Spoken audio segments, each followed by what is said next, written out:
Fevered Publishing presents Metal Lies, Shadowfast Action Thriller 2 by Cole Chase. Read by the author, Cole Chase.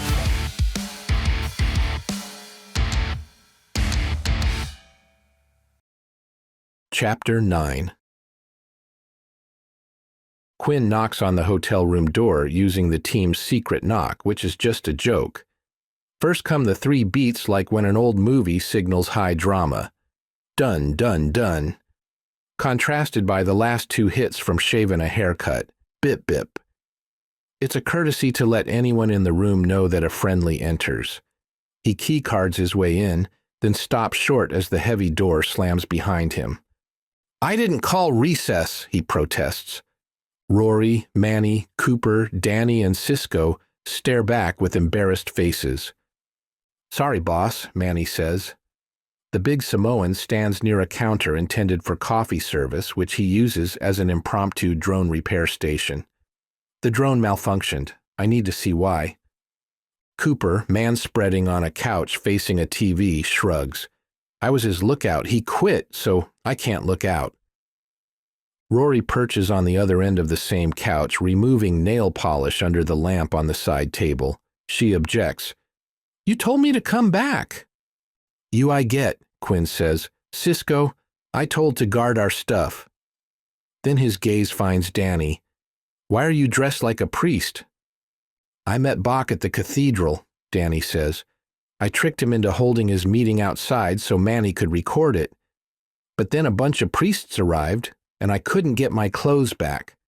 I followed a Russian woman to her hotel, but I couldn't go in dressed like this." He reaches around to unzip the back of his robe, which makes his muscles ripple. Cisco, squatting to inspect the contents of the mini-fridge, asks, "What are you doing here? You're Overwatch." "Harwell jumped me," Quinn says, which makes everyone look up. "I tased him.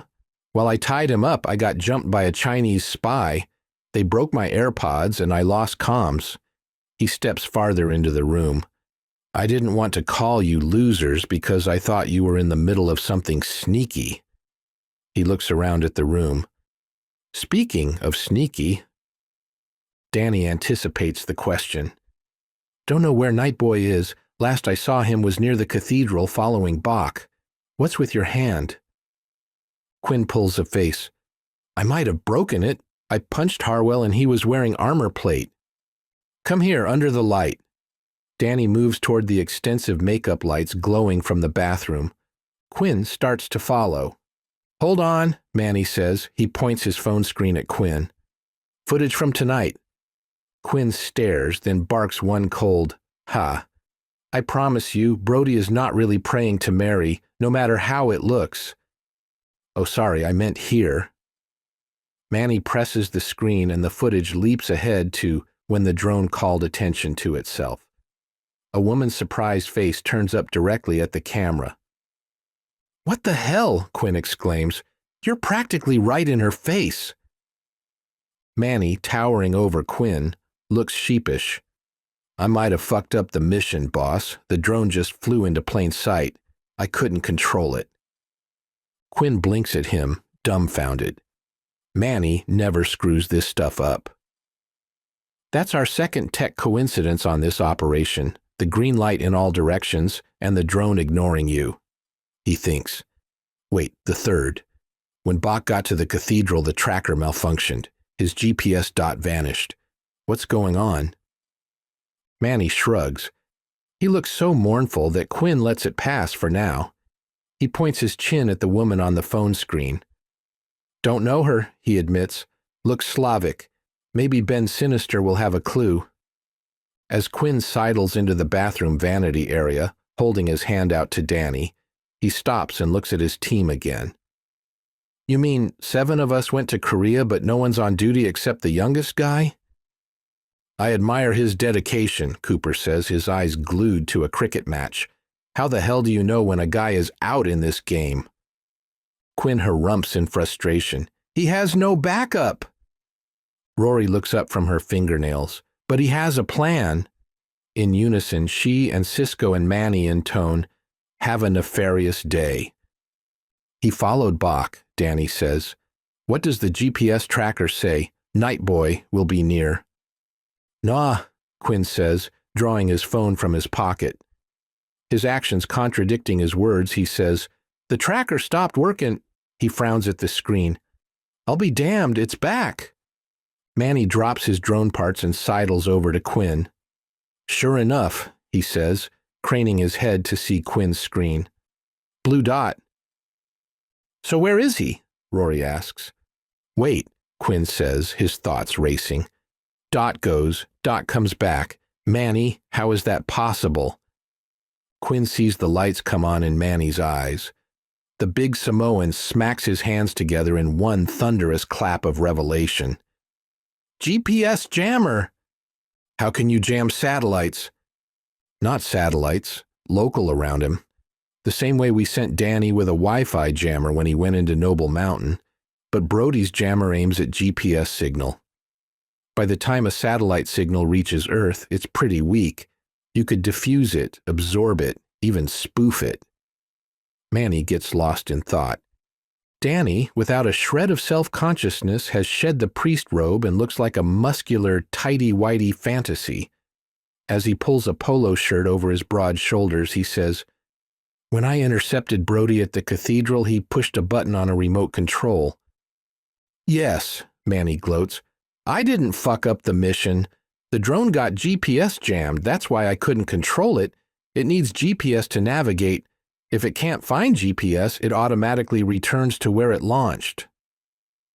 As Cisco opens the chocolate bar he found in the mini fridge, he asks, Does GPS do anything to traffic lights? Like, why didn't our emitter work right when that FBI guy chased us? Manny looks thoughtful. Wait one, he says. In 3 big strides, he returns to his improvised drone repair station, where he opens his laptop and starts typing. Danny has donned cargo jeans and flip-flops. Your hand? He reminds Quinn. Oh, right, Quinn says. With some soreness, he extends his hand. Danny's intelligent fingers travel over it, investigating. Ow, Quinn says as Danny presses various places. So we're going to help Night Boy, right? Rory asks. Quinn says, If we assume he's still following Bach, we can converge on the blue. Ow! He stares at Danny in disbelief. What the hell, man? Not broken, Danny smiles. Dislocated. Fixed it. Quinn twiddles his fingers like Luke Skywalker testing his replacement hand. It feels better. Maybe don't slug armor from now on. Maybe don't steal priest clothes from now on. You're triggering Rory's dark fantasies. Startled, Danny looks at Rory. She waggles her eyebrows at him in a cartoon of lasciviousness. Saddle up, Quinn says. Night op. Everyone stands except Cooper, lost in the cricket game he cannot understand. The rustle of people gearing up and reaching for jackets finally penetrates his awareness. He looks around. What's going on? You're on a solo mission, Rory deadpans. Go into North Korea, straighten those bastards out once and for all. Cooper stares at her. She doesn't blink. Wait, what? Quinn has a last-minute idea. Manny, if the problem with the drone was that Brody GPS jammed it, the drone still works, right? Chapter 10. Night Boy has lost his sense of direction in the labyrinthian market, but he thinks he's reached the dark heart of it. Winding past a wall-high stack of hubcaps, then a fortress of coiled rubber hoses, he extends his senses to their limits. If there's one shadow behind Brody, there could be more, and he still doesn't know the intent of the Asian ghost. Night Boy half believes Brody doesn't know about the man. Night Boy has built habits that always protect his night vision. He hasn't once looked directly into the occasional pools of light. But Brody does not have the same discipline. Up ahead, he yelps softly as something shatters dully, maybe a terracotta pot. The sound startles someone in the shadows, and they move. The hair rises on the back of Night Boy's neck. The man is ahead of him a mere 15 feet, and Nightboy almost walked up on him without seeing him. Even with the benefit of vision that renders the pools of darkness closer to twilight, Nightboy cannot discern if the fit Asian man ahead is the same man or a second one. The movement that drew Nightboy's gaze is the man lifting a pistol, equipped with a suppressor as long as the pistol itself. Game changer, Nightboy thinks. Silently, he drifts right, putting a stack of 5-gallon paint cans between the man and himself. He's like a ninja with a gun, he thinks, shook that he almost walked blindly into an opponent. Memories of his helpless confinement start to flood him. He fights the thoughts away and shrugs off a darkness building inside him. Not now. One of the structures, a small warehouse along the path, has a wall-sized trellis supporting hop vines. A floodlight on the gable points at the ground, but only illuminates one wall of the warehouse. The shadows on the other sides of the structure look inky by comparison. Making sure he is around the corner from the light, he eases into the blackest shadow he can find. Then he listens. Quiet reigns over the night. Soft, soft, he can hear the rhythmic chirp of a few crickets somewhere in the heaps of junk. All around him, soul itself makes a sound of rushing air, a perpetual exhalation made of distant traffic and a million far noises. In his role as the band's sound engineer, he can picture that registering as the noise floor in a recording. The city's ambience barely penetrates this industrial market. Right around him, it's as silent as the grave. He listens so hard, he practically hears his own heartbeat. Which is why it startles him so badly that he almost cries out when someone sniffs and gently clears their throat, a mere 3 feet away. He glances wildly around yet sees no one. His heart races in the dark. How is this possible? The invisible person is so near, Nightboy hears a rustle of fabric that he identifies as a finger scratching on denim. The sound you make when your leg itches and you scratch it through your jeans. It's enough for him to triangulate the source, directly above him. Carefully, he raises his eyes. A short overhang goes around the building. The light on the end of the warehouse spills enough that he sees a silhouette. Not stark and clear, more like black against charcoal. It looks like 2 inches of pipe or rigid tubing with a tiny fin on top. When it wavers just slightly, the shape snaps into recognition, the end of a rifle barrel. Sniper. He presses his back flatter against the wall. He's avoided doom by sheer dumb luck.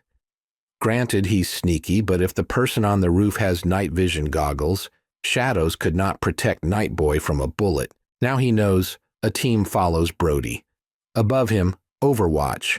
Now he's convinced he has seen 2 men on the ground, not the same man twice. He abandons any intent to shadow Bach. He can't outsneak these guys, and they have him outnumbered. If they detect him, he will go from pursuer to pursued in a split second. Darkness is his only advantage. A waist-high planter stands next to him, running along the wall for 5 feet, planted with 3 different bonsai trees. He dips his fingers into the moist earth, then smears it on his cheeks and nose. Though to anyone with normal vision he hides in a pool of black shadow, he has played enough shooter video games to know the difference between concealment and cover. He sinks to a squat so that less of him sticks up above the heaps of industrial supplies.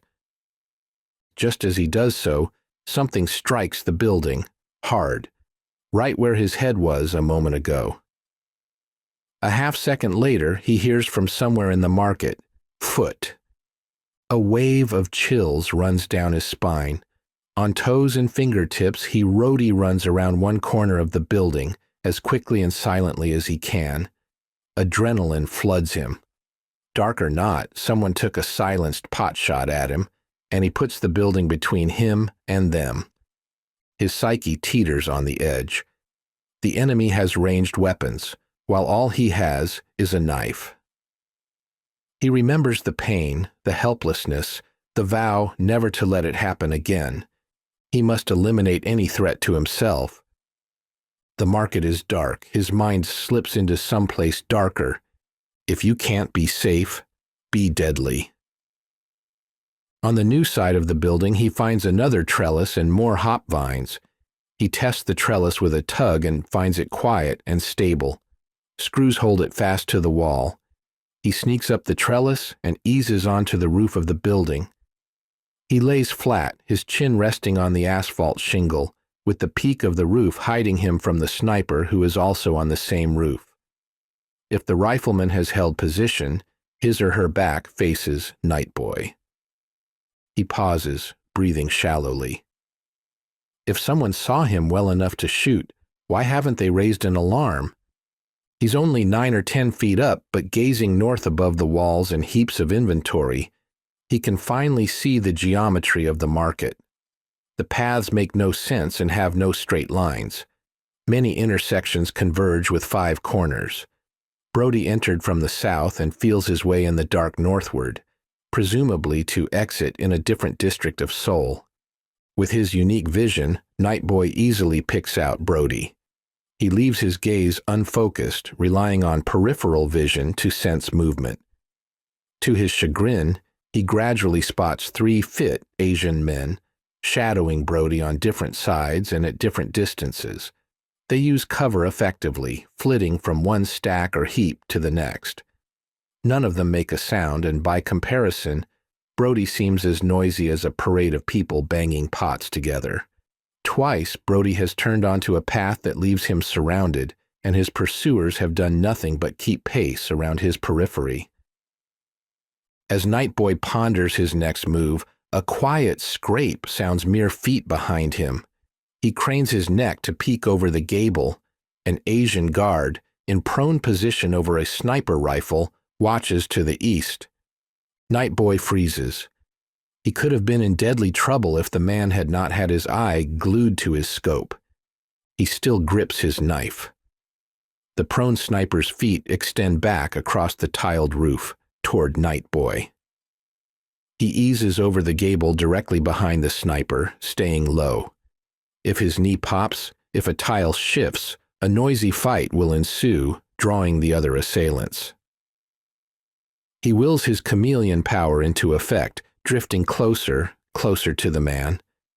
The man sniffs a runny nose. His rifle barrel slowly pans left to right. Nightboy stretches out his knife hand. His feet are next to the sniper's feet. Slowly, silently, he brings the blade down in between the man's legs, up near his butt. This moment is the reason he spends all his downtime honing his knives. He reaches and makes a deft half-inch incision in the man's left leg. The blade goes through the pants fabric as if the fabric doesn't exist and surgically severs the sniper's femoral artery.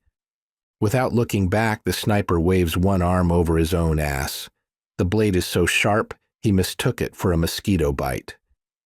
Then, as Nightboy withdraws his hand, the man squirms a bit and scratches his butt. Nightboy uses the man's squirming and rustling to cover his own sound. He lowers himself to the opposite side of the gable, unseen by his target. If the sniper doesn't apply a tourniquet to his leg, he will bleed out in 5 minutes. It will feel remarkably like falling asleep. Nightboy has seconds before the man will notice his pants are wet. He looks north once more and notes the positions of the 3 remaining Asian soldiers. Descending the trellis will take too long if the sniper raises an alarm, so he rolls to the edge of the roof. He grips it and lets his body hang over the lip. His feet dangle a mere 2 feet off the asphalt. When he lets go, he bends his knees to absorb the impact. He lands with barely any sound. He must counter the guards by approaching from one side or the other. If he goes up the middle, they can surround him, and clueless as Brody seems, if alerted, he could join the fray too. With a mental coin toss, Nightboy chooses to go up the west side of the labyrinth. He saw plenty of cover, and he knows where the guard on that side was, as of 10 seconds ago. As he filters west through the rest of the horticultural section, he hears a faint grunt from the roof he just left. then a soft grunt of shock and surprise. Because he's tuned into it, he can hear vague noises of scrabbling and creaking on the shingled roof. None of that will carry to his opponents. The sounds fade even from his ears as he moves behind a stack of cement planters. He has progressed more than halfway to his next opponent when he hears a distant clatter from behind him and to the right. It's the sound of the sniper's rifle dropping from the roof to asphalt.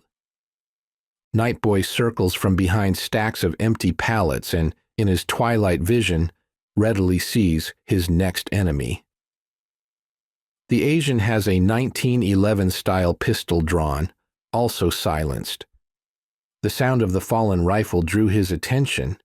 He looks toward 4 o'clock as Nightboy closes the distance, approaching from 9 o'clock and keeping the pallet stack behind him so he has no silhouette. Adrenaline washes through Nightboy in titanic waves, fueling his speed.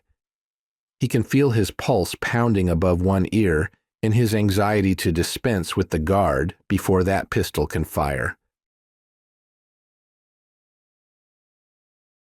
Chapter 11. He has endlessly practiced one drill from eskrima, a Filipino knife-fighting technique that requires executing 10 moves in 4 seconds. The guard doesn't see Nightboy until the first slash. Nightboy pictures a box extending from the man's shoulders to his crotch. He slices a giant X across it. On a practice dummy, it slices into the chest and partly eviscerates the abdomen, but in real life, the man's arm deflects some of the slash. The first slice catches some shoulder, draws across the outside wrist of the man's pistol hand, then catches the bottom of his unzipped windbreaker. The second slice catches some of the other shoulder and doesn't quite finish, as Nightboy's arm bonks into the suppressor when the shocked man turns to face him. Between the wrist slice and the bonk, the man's hand fouls in the pistol. He doesn't quite drop it, but it dangles from his index finger by the trigger guard. Nightboy executes move 3, flowing the knife up the diagonal line he just drew down. Then, about 2/3 of the way up the line, he twists the knife again and drags its honed edge from the man's breast to his opposite shoulder. In less than 2 seconds, he has flowed through 4 huge cuts to the man's torso. Inexperienced, Nightboy digs deeper than he means to, and blood immediately soaks the man's clothes. The black knife blade has 2 curves evoking a bat wing. The inside of the curves has the honed edge. The backside, the spine, boasts a vicious sawtooth edge. Because the knife edge is razor sharp, the target does not yet feel the slices as anything worse than a pencil drawing on him. But the sawtooth tells another story. For move 5, Nightboy plunges the point of the knife directly into the man's chest and rapidly back out, stab, stab, stab. While the knife's path dwells in one position, his left hand slaps the pistol from his opponent's hand. The gun skitters across the path and vanishes. The sawtooth edge rips the man's flesh while pushing fabric into the wound. The man woofs out air from the impact. On the 3rd stab, instead of withdrawing the knife, Nightboy executes move 6, dragging the knife directly across the man's chest. He's a bit out of control and crosses the man's clavicle instead of closer to his heart. Move 7, stab, stab, stab again on the other side of the chest. Even though the Asian man has far more bulk and muscle than Nightboy, the ferocity and speed of the attack rocks him backward. He rolls back on his heels and then must step back to stay upright. Something about the hand slap and seeking to balance while stepping backwards leaves both hands spread away from his body. Nightboy sees the opening. Abandoning his 10-step form from move 7, he whips the knife left to right through the man's windpipe. He steps back in a wary crouch. The man's eyes bulge. His left hand darts to his own throat. He teeters. Nightboy steps back in and plunges the knife into the man's sternum. He wants to puncture a lung so the man can't shout. The dude probably can't wheeze through his torn windpipe, but with 2 more guards somewhere in the dark, Nightboy isn't taking any chances. He steps back again. Air escapes the man in an enormous wheeze, and he folds to the ground, completely still. Nightboy can't stay near the body in case the small sounds of battle draw more opponents.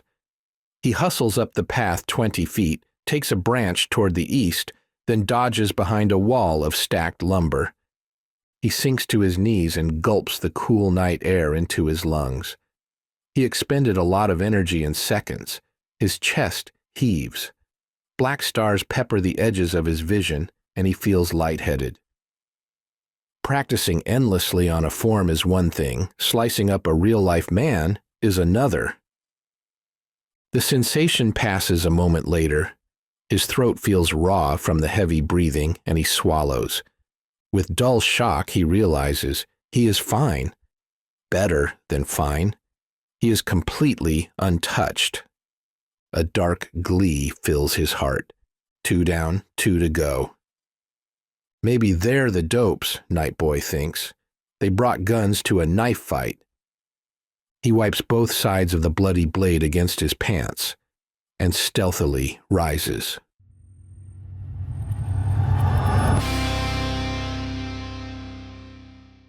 Chen Long listens hard in the dark. His orders as an agent of state security from Shanghai are to protect the blonde Westerner, who is helping the People's Republic strike a mighty blow against the hegemony of the United States. Chen and his detail are to provide a halo of protection around him so he can do his business, until he leaves Seoul. But because of political sensitivities, they are not to let the American detect their presence. Benwing had chosen for them not to wear comms, as he was convinced Mr. Bach would hear them talking. Chen had disagreed verbally, politely, as strongly as respect for rank allowed. But in the end, duty obligated him to comply. He can hardly see. This marketplace has dark pockets that look no different whether his eyes are opened or closed. It also has bright pools of light spaced about. His eyes cannot find their night vision. He feels disrespected as a soldier when he has no comms, no night vision, only one silenced sidearm. Yet he's sent into a situation with potential for urban combat. He misses the battle rattle of gear and packs hanging from utility belts. But he has training.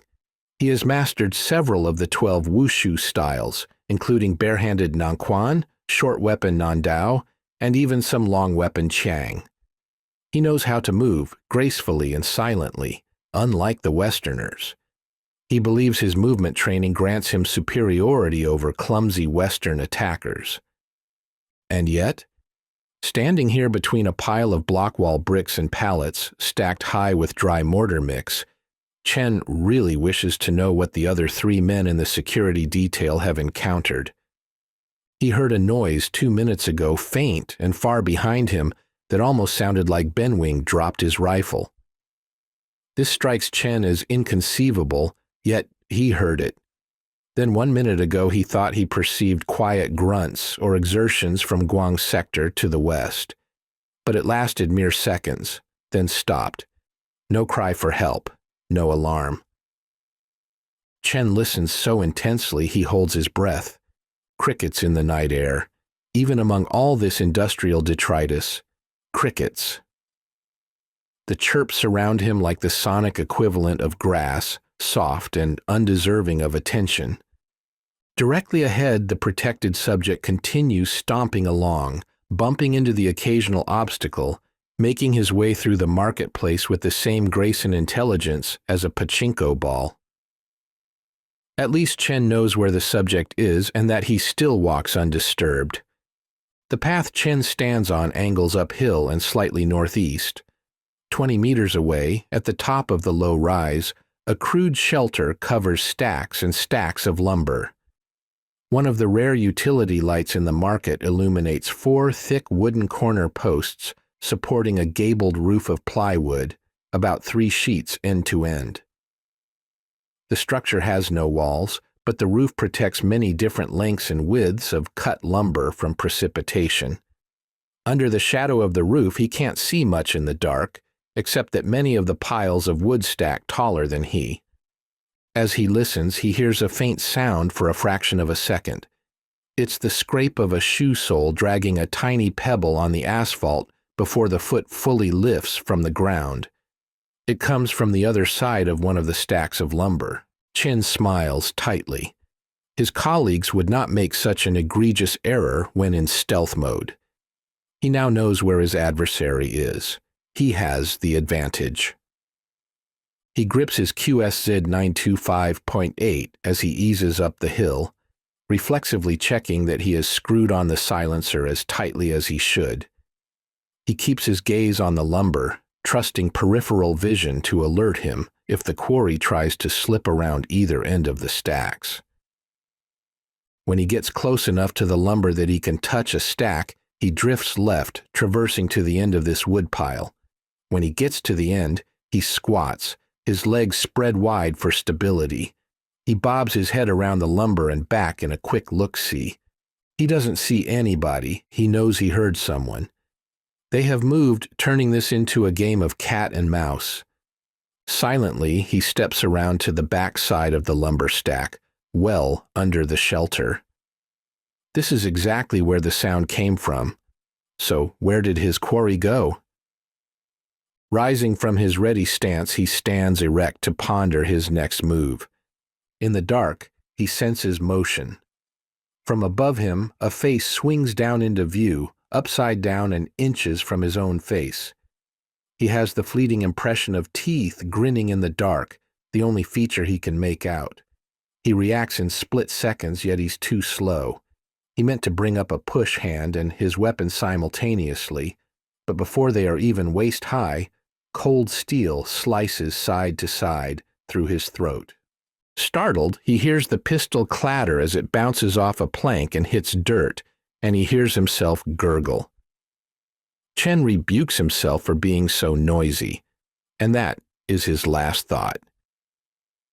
As his body gently folds to the ground, the crickets sing, undisturbed. Chapter 12. Nightboy hangs by his arms from the rafter of the crude structure, then drops to the ground with a foot on either side of the fallen Asian man. 3 down, 1 to go.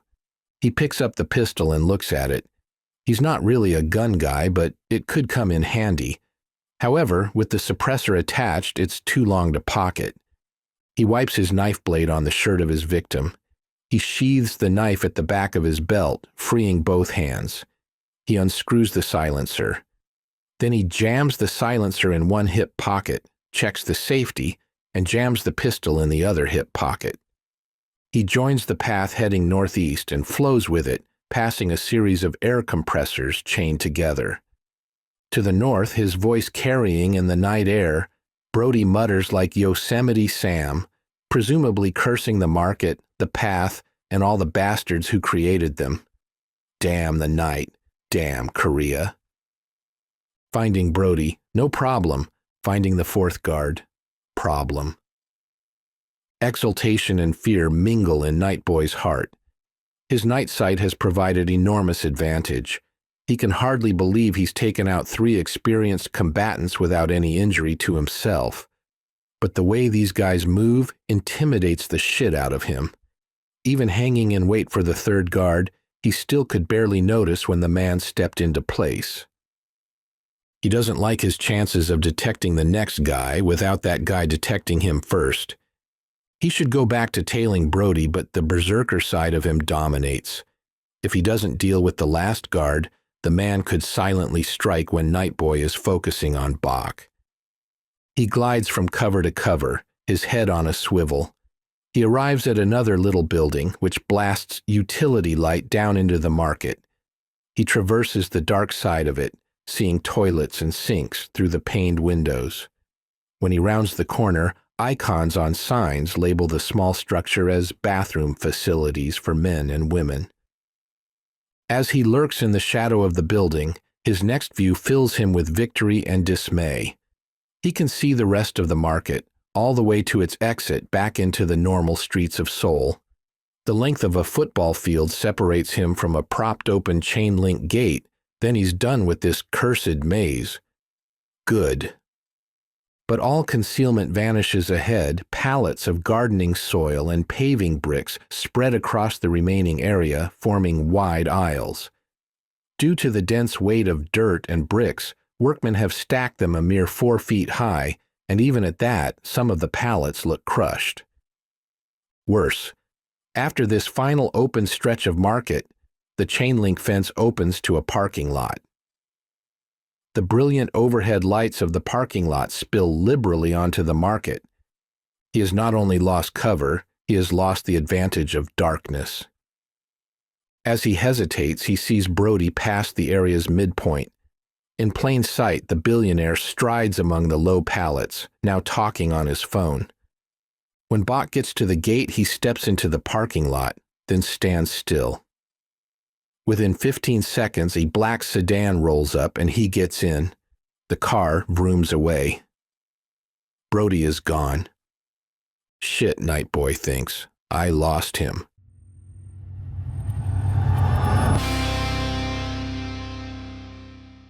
He wonders if all his activities tonight have any fucking point when something like a bee on steroids whips past his ear and smashes into the wall of the restrooms.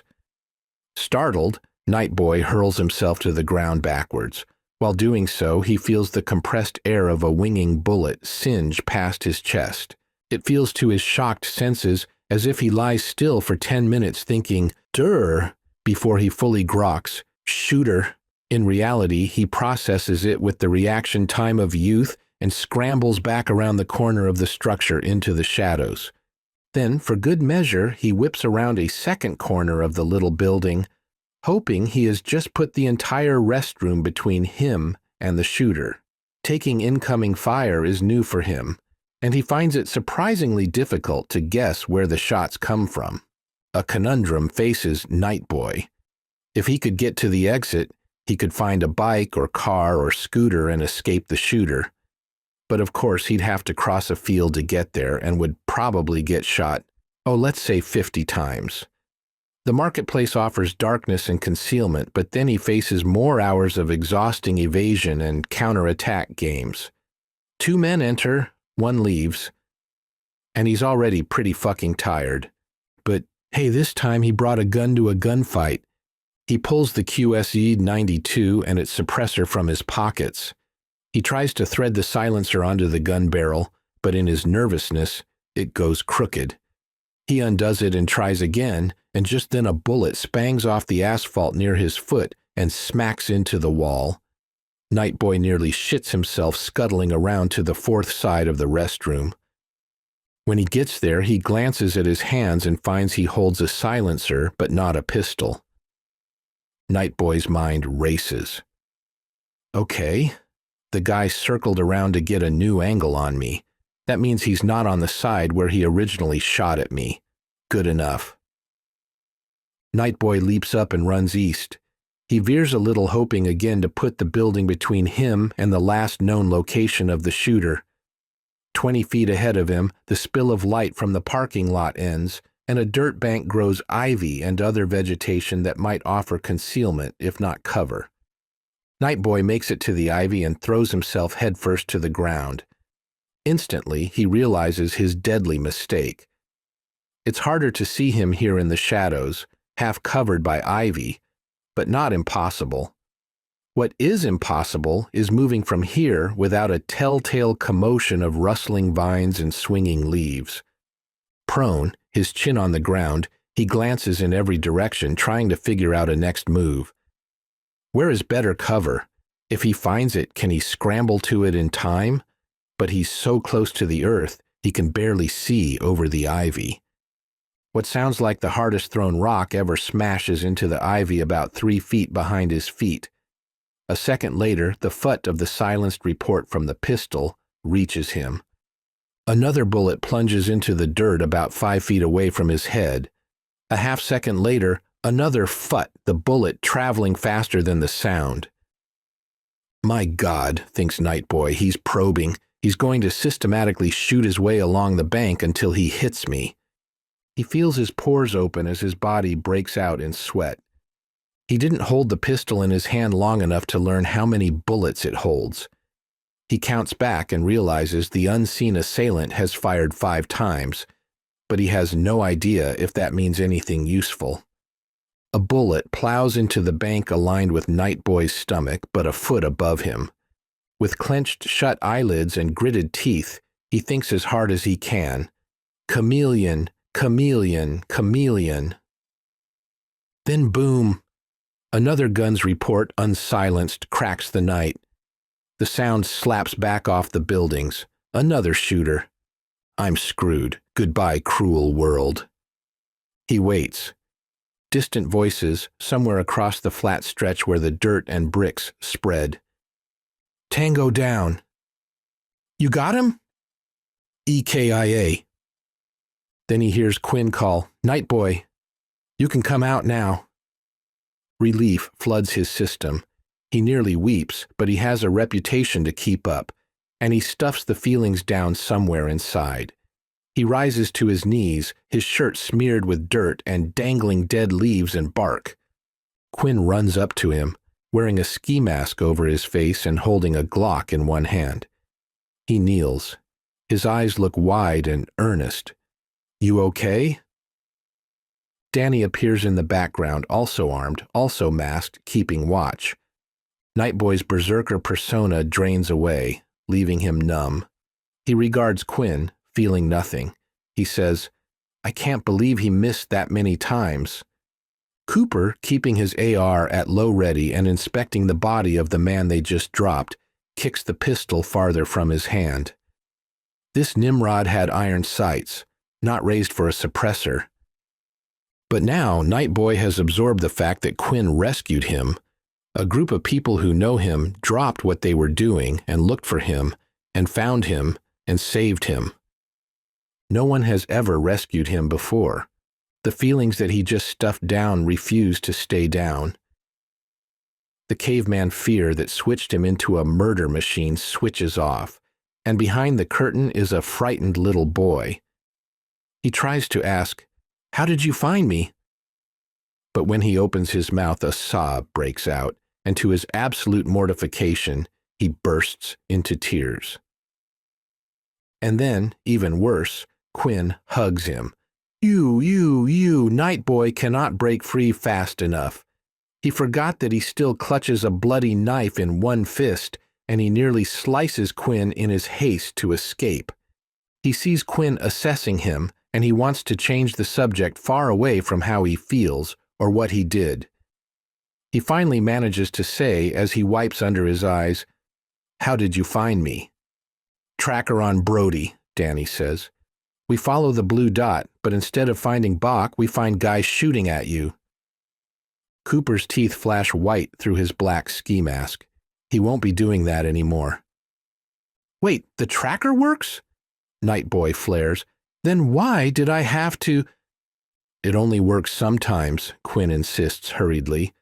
Discuss this later, guys. We gotta get rid of this body before someone checks out the gunshot. Nightboy swallows. Bodies are a problem? Yeah. Quinn calls behind him. Coop, there's a big river across town. We can use some of those bricks to weigh the body down. Danny, get the car. Chongichan, Danny says. Gesundheit, Quinn says. Name of river, Chongichan River. Fine, we'll find it. We're leaving in the morning, Nightboy points out. Why are bodies a problem? Get up, Quinn urges. These are Chinese state soldiers. We're here on the DL and we're unsanctioned. Americans killing Chinese in South Korea? A bad international incident. Our fault. Nightboy stands. He begins. Unable to look Quinn in the eye, he brushes dirt and mulch from his knees as he asks, What if we killed, say, 4 of them? Quinn, about to run off, stops and looks back at Nightboy, shocked. You took out 3 more? In reply, Nightboy just holds up his knife. On the black blade, the blood gleams under the parking lot lights. Cooper steps closer. Quinn and Cooper and Danny stare at the knife, then back to Nightboy.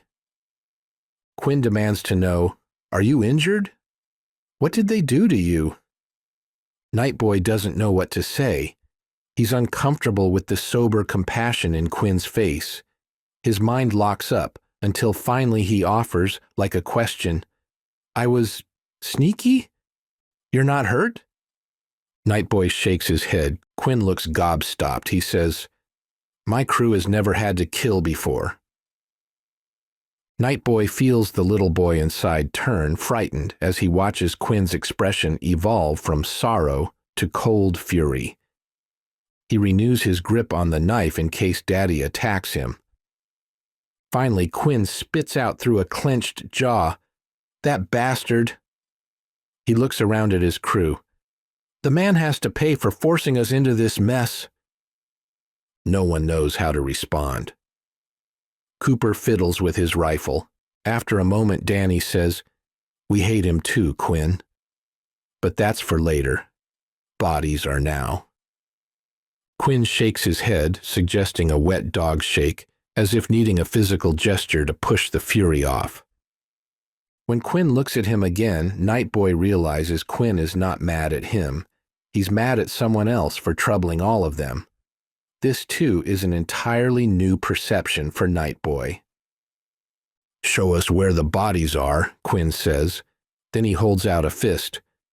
"Better them than us." Nightboy knuckle bumps the fist. He baps Cooper's and Danny's fists, too, noticing their expressions mingling pride and amazement. Never in his life has he felt part of a team or accepted in a circle of friends. He tastes it. It intoxicates him. He feels safe. He feels not quite, but almost normal. Because the feeling is amazing and rare. He doesn't trust it. Chapter 13. "Normcore," Rory says. Danny, at the wheel of their rented Kia, grunts. "Eh?" He has to focus his attention to find the traffic lights among all the Myeongdong district neon. "I finally figured out the name for your style, Normcore." Danny looks over at Rory, riding shotgun. Somehow between when she left the barbecue restaurant and when they charged to Nightboy's rescue, she found time to change into Seoul streetwear. She found an oversized bucket hat somewhere, pink, instead of her usual black, and has stuffed her hair up into it and pulled the brim down to her eyes. It completely changes the silhouette of her head, which helps while shadowing someone who has already seen her tonight. She also wears a baggy sweatshirt crop top. "Polo shirt, cargo jeans, flip-flops," she continues. "You couldn't look any more normal if you tried." "I did try." Danny flashes a smile. "The point is to blend in, not show up in Pretty People magazine." Rory pounces on Danny's cluelessness. "You think there is a Pretty People magazine?" "All magazines are Pretty People magazine. No one buys Ugly People magazine. Are you watching The Dot?" "Don't have to," Rory says, looking straight out the windshield. "I can see him." While Nightboy, Cooper, and Quinn clean up the bodies in the industrial market, Danny and Rory continue trailing Brody Bach across Seoul. Danny has been minding the traffic on Ilji Row. Not that a lot of cars occupy the road near midnight, but Brody had a head start on them. Danny's been hurrying to catch up, following the tracking device Rory planted on Bach. And there seems to be some event happening at Seoul Plaza, as a surprising number of people crowd the green space ahead. He thinks he can hear drums thumping. Stopped at a red light, he stares at the cars ahead of him in line. One lane over and 2 cars up, he can see a blonde male in the back seat of a black Hyundai Sonata Limited. The shoulders show that telltale periwinkle sport coat Brody was wearing at the restaurant. It must be Brody because the head moves and shakes as the passenger talks animatedly. Spotting him is so easy, Danny almost wonders if it's a decoy. Then he decides to accept the gift the universe gives them. "Use the dot," he says. "I didn't know I was so close. I will drop back." Rory nods, then shifts restlessly in her seat. She raises her knees to her chin, her black combat boots resting on the upholstery. With little else to do, Danny surveys the street. An elderly woman closes her Mayak kimbap cart, swapping her seaweed-wrapped rolls, literally named narcotic rice, with the next cart over in exchange for stuffed pancakes. Past the food carts, the ground floor of a high-rise features a Subway, an Outback Steakhouse, and a Samsung store. All down the boulevard, the highest floors of the skyscrapers present a vivid pageant of moving billboards, animated logos, and panning spotlights. When the stoplight releases the traffic, the cars slowly ease around the curve of Yulji Row. As Danny follows, Bach's car abruptly corners without signaling into the driveway of the Weston Joseph's Soul. If Danny follows suit, the sudden maneuver will make them obvious. He continues along the street, away from Bach. Rory cranes her neck to watch behind them as Danny drives. "They're pulling into the carport," she says. "The car stopped, but no one is getting out." This Weston is a 5-star hotel on a large campus containing hundreds of rooms, numerous fine dining restaurants, and convention accommodations for large conferences. When Danny finishes the street's curve, a half-mile later, he finds yet another driveway into the Weston campus. He takes it.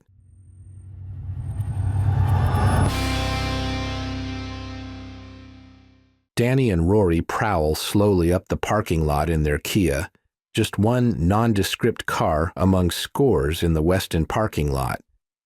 Danny hopes they look as if they're seeking a parking spot, but really, he's driving as slowly as possible toward the black sedan that carries Bach, idling in the carport. Bach and Harwell get out. Harwell closes the door for Bach while Bach buttons his sport coat and straightens it to rest perfectly on his shoulders. As before, Harwell looks everywhere at once, head up, eyes alert, while Bach seems self-absorbed. But Harwell's gaze passes right over their nondescript car. "Take the wheel," Danny says suddenly. "Call Manny. Tell him. Bring the drone." He snatches the pink bucket hat off Rory's head and slaps it atop his. "Whoa," Rory protests. "What?" "Need to change appearance," Danny says. "This work?" He pulls the hat lower to his eyes. He pushes his lower teeth in front of his upper teeth, feeling his jaw shift as he pushes his chin forward. Rory pulls a half smile. "You look like Gay Slingblade." "Good," Danny says. He slips out, leaving the driver door open and the car's digital warning pinging as he strides toward the carport. When he's still 5 parking slots away from the carport, he slows his gait and shoves his hands in his pocket. At first he wanted to catch up to his quarry. Now he wants them not to notice him. Bach and Harwell head into the hotel, ignoring the automatically opening doors and the sing-song greeting of an attendant polishing the chrome door frame. 15 paces back, Danny moseys after, glancing around in character as a hick from the sticks. Walls and floor look like the same creamy stone, polished to a uniform sheen. Off the side of the lobby, he glimpses a shimmering indoor pool. The lobby spreads on and on. Bach and Harwell stride purposefully across it until they get close to the grand reception desk. They skirt reception and disappear around the textured wall behind it. Vertical signs show that they headed into the elevator bay. As soon as they vanish from Danny's sight, he hurries after them double time. He needs to see what floor they go to.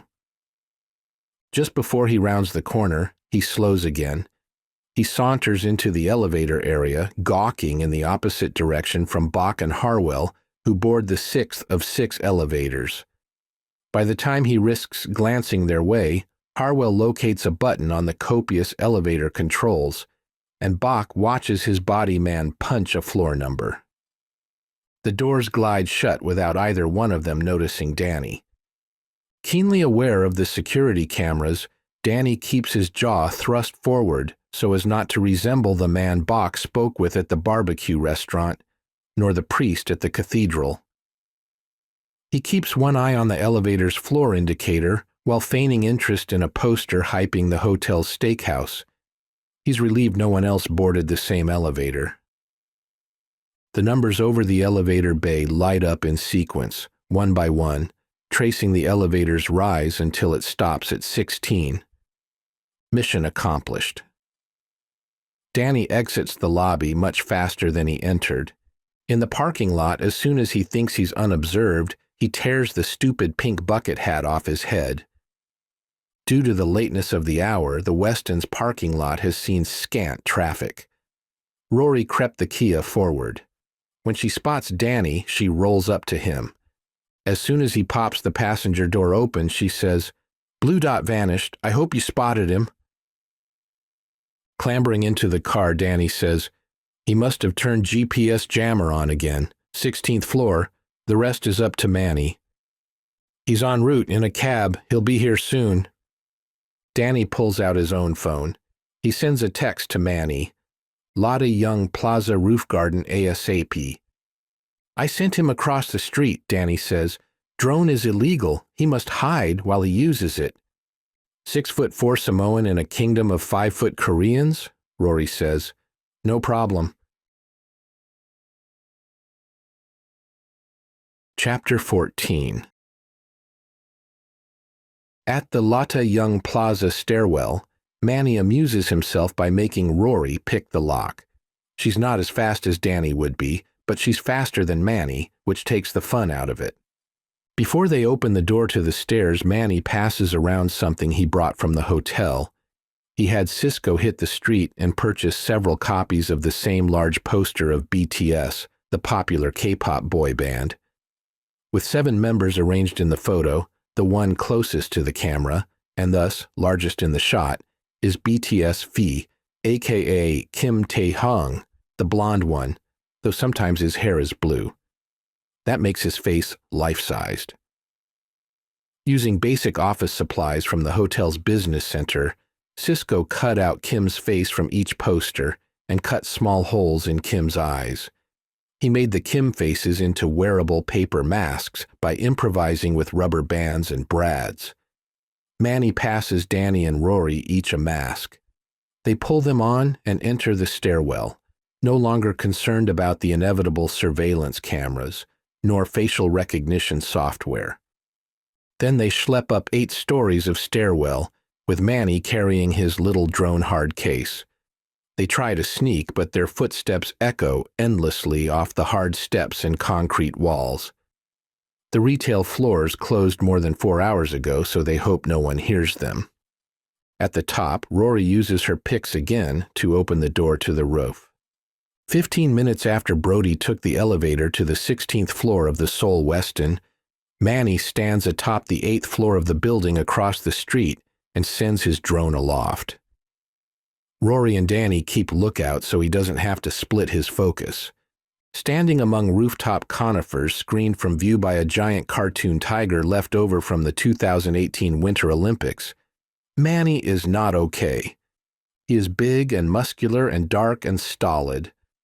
Whenever he enters a bar, patrons' reactions fall into a narrow range between respect and fear. He has the kind of presence that looms, but his cardio ain't worth shit. When he and Danny and Quinn were stationed at their forward operating base in Kandahar province, obviously Afghan rebels didn't offer waste management services to a giant U.S. military camp, and U.S. soldiers generate a lot of trash, so they burned it.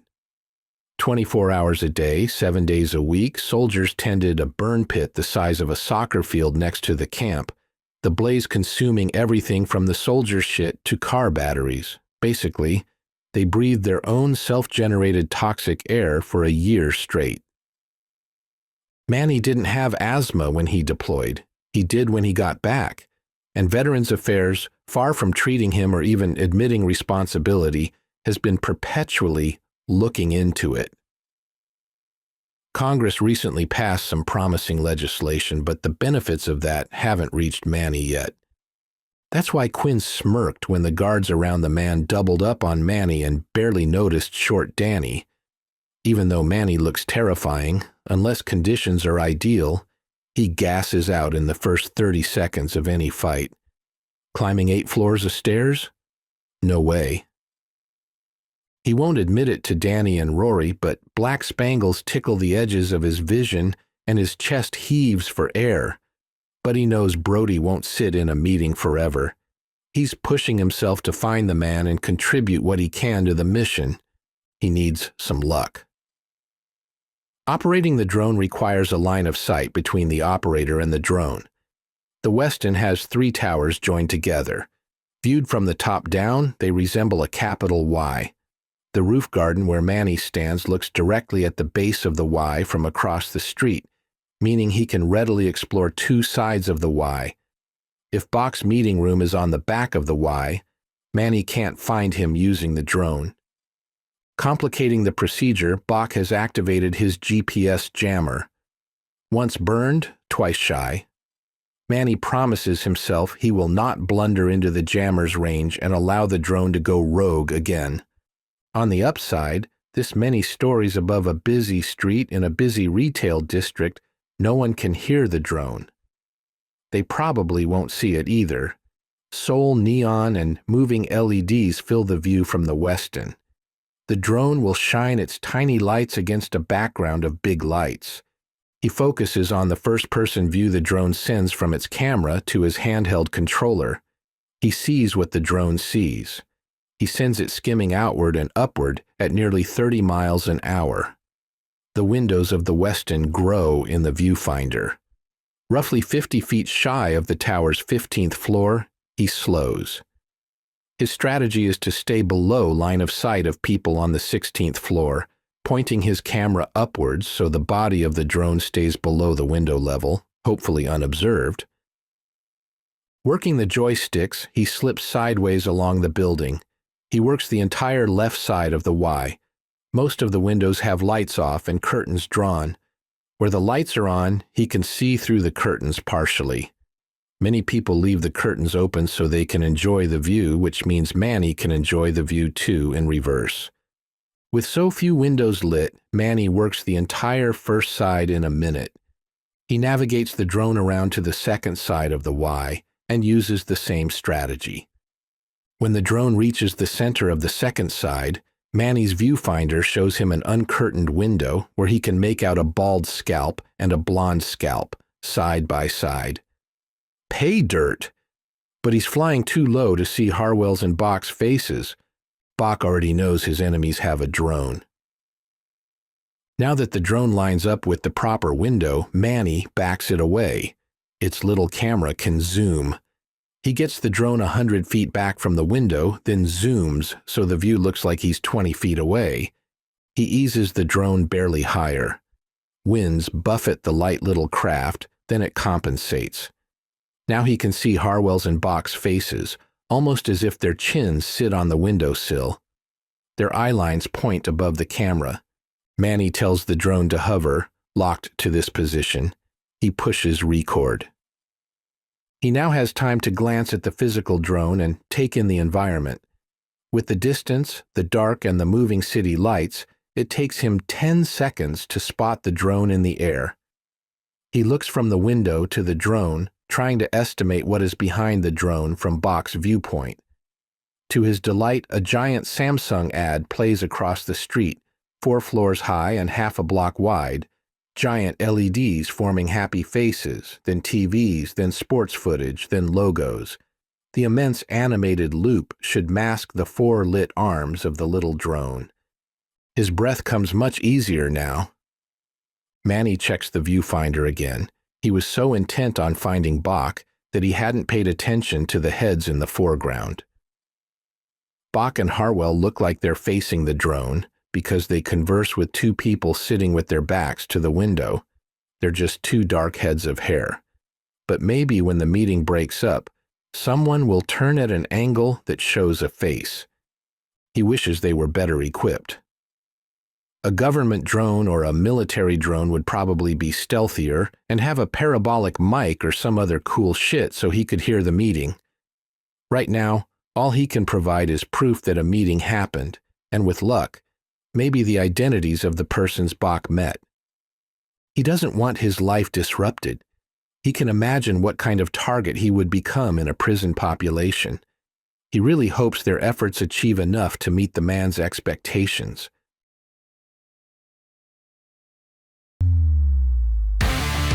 Thank you for listening to Metal Lies, Book 2 in the Shadowfast Skyhouse Trilogy. Continue the story for free on my YouTube channel, where I post episodes every Tuesday until the trilogy is complete. Don't want to wait? Grab the entire trilogy, Metal Spies, Metal Lies, and Metal Rise, as ebooks and paperbacks on Amazon, Apple Books, Barnes & Noble, and most other online retailers. There's much more to the world of Shadowfast. Go behind the scenes by joining my newsletter list. To sign up, send your email address to shadowfast@colechase.media. Chase your adventure.